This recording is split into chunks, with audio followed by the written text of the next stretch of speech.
आमच्यात आहे.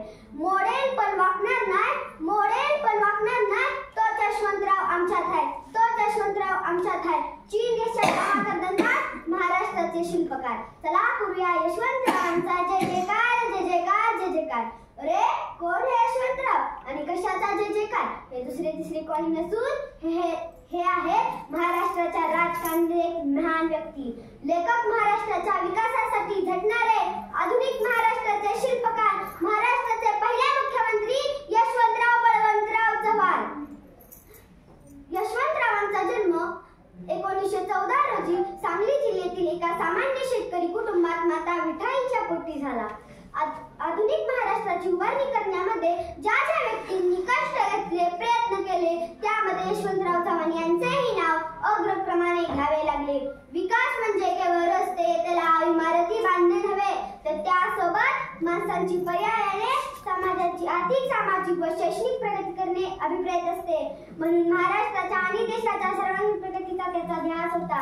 महाराष्ट्र राज्याची स्थापना झाल्यानंतर केवळ 2.5 वर्षात यशवंतरावांनी जे कार्य केले त्यामुळे संपूर्ण भारतात एक कार्यक्षम सामान्य कुटुंबातून पुढे आलेली, कर्तबगार व दूरदृष्टी असलेला नेता म्हणूनही त्यांची देशभर ख्याती झाली.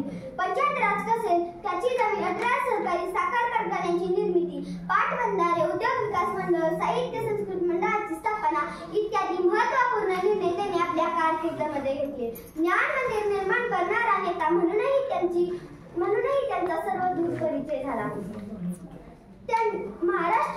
महाराष्ट्र प्रथम भारतात त्यांनी शिक्षणाचा मोफत प्रसार द्यावा म्हणून प्रयत्न केले. ते एक प्रशासक होते. 1962 साली चीनने भारतावर आक्रमण केले. तेव्हा भारत पराभवाच्या छायेत होता.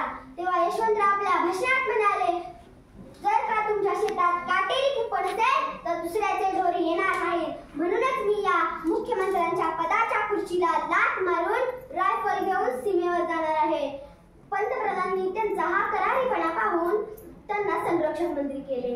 गे माय भूत तुझे मी पेडीन पांग सारे, आणीन आरतीला हे सूर्य चंद्र तारे, आणीन आरतीला हे सूर्य चंद्र तारे. या गतीप्रमाणे हिमालयाच्या संरक्षणाला सारा सह्याद्री धावला.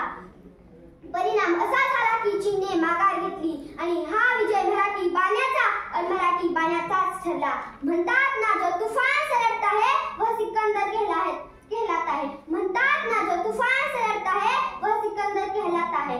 लाल बहादूर शास्त्री यांच्यानंतर यशवंतरावच भारताचे पंतप्रधान झाले असते, पण स्वतःनेच नकार दिला. यशवंतराव हे सर्वांच्याच आवडते नेते होते, पण म्हणतात ना, सर्वांना आवडणारी माणसं देवाला सुद्धा आवडतात.